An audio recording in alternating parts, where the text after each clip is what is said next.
I have before me an impossible task. There is no one like him. There has never been anyone like him. And if those whose work is yet to come remain true to the exemplarity of his own practice, there will never be anyone like him. Fred Moten is that an original presence on the scene of contemporary thought, which, in effect, commands that we inhabit our thoughts, our practice in words, our voice.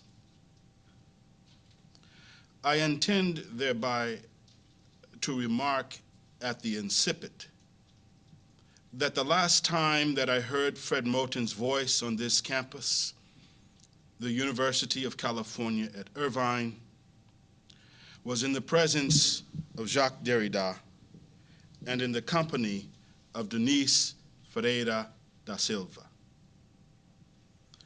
The occasion was the last of the more than several times that I shared some days and thoughts in the company of Derrida. And I recall that I recalled on that occasion, in his presence, that I was always thankful for the chance to hear the voice of Fred Moten on the other end of the line. And too, then, I recall here that that moment in time that is now somehow never in time, in which Derrida, upon departing, walking down the hall alone the last time that I saw him, turned and said to me, as he threw his arm over my shoulder for a photo taken by Horacio Delgas, "Thank you. Thank you for what you said in there, in the room in which the presentations had taken place. Thank you for what you said of Fred Moten." Almost the last words that I heard him speak. "Thank you," he said to me, "for your hearing of the voice of Fred Moten." This writerly voice, this voice that announces itself in writing, that is itself the inscriptive remains and foretend of a writing, is one that commands us to share, to inhabit as our own, this voice that is given to us. That is what might remain of us, whomever we might be, whomever it is that we will have been. Habitus, habitude. The written word in the writing of Fred Moten is something other than a habitation. It is a way. Perhaps even better, it is always and ever before and after, on the way. It is mobile, restless, building, rebuilding, remarking, retracing, layering, upholding, pointing, turning, and withholding. And then above all, or below all, it is a folding, an unfolding, enfolding, which is nothing else to say that in the work and practice of Fred Moten, the word is, in its robust fragility, always an engendering. It is thus perhaps no historical accident that this work is announced, nonetheless, within an horizon of radical theory within contemporary thought. I think first here of Denise Ferreira da Silva, who shared the table with him here at UC Irvine just 6 months shy of a decade ago, and who offered the 2011 version of this mini-seminar here in this building just a year ago. It would be a surprise that these two figures should announce themselves back to back, as it were, on this campus and in this time, on this horizon of projection, only for those who have remained impossibly beyond the knowing. For the revolution in theory has already begun. I mention here within the horizon of a problematic that I will specifically register as the question of the African diaspora, an ensemble of names, Hortense Spillers, Cedric Robinson, both of whom visited here. And then in the context of my own generation in the United States, Ronald A.T. Judy, Saidiya Hartman, Louis Ricardo Gordon, and our own Frank Wilderson. And then, most precisely, Fred Moten. I say this even as we are confronted with a problematic for which no contemporary horizon of thought is or can be rendered commensurate in its present articulation. It is here that I must admit anything that I say about the work and practice of Fred Moten will be incommensurate. Above all, the incommensuration of these words I offer is due to the fact that his own listening and then hearing is so generous. And this generous listening, and I mean he hears everybody, renders his work protean. There is simply nothing like it. It gives and gives and gives and gives again.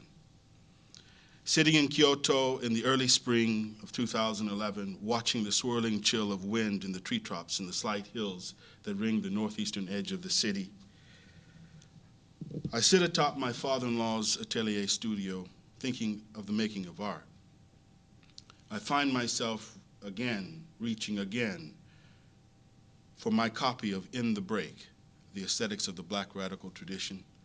But this time I'm reading not for the thought, the positions, the depositions that it unfolds, the path that it follows, but simply, if you will, for the language.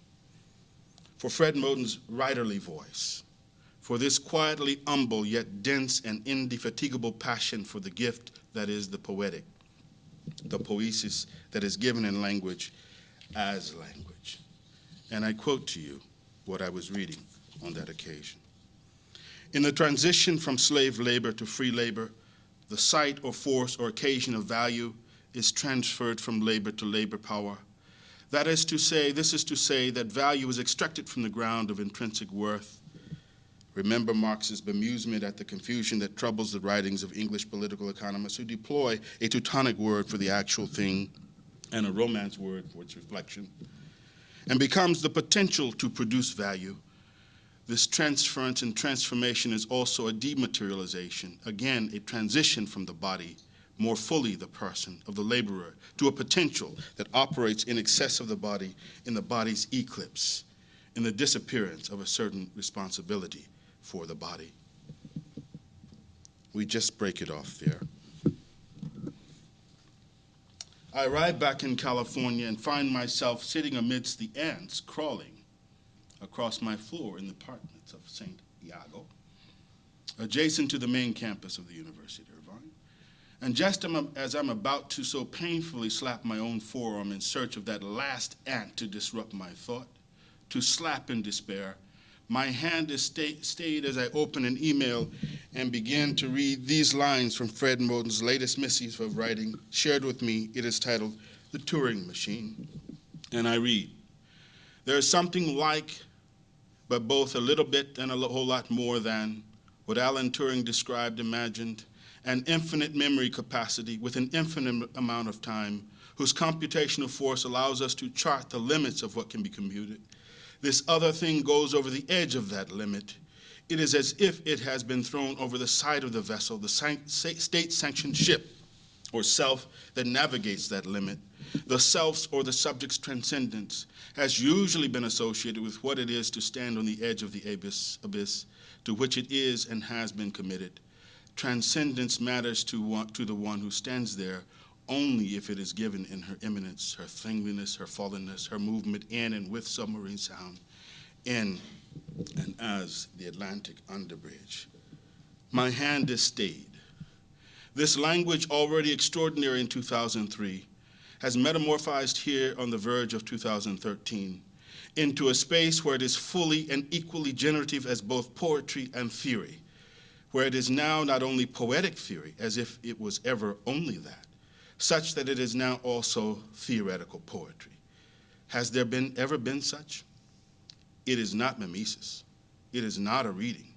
It is not historicism, for neither is it teleological. It has begun to announce itself in that an horizon, according to that an orientation that is beyond both teleology and the laws of theory.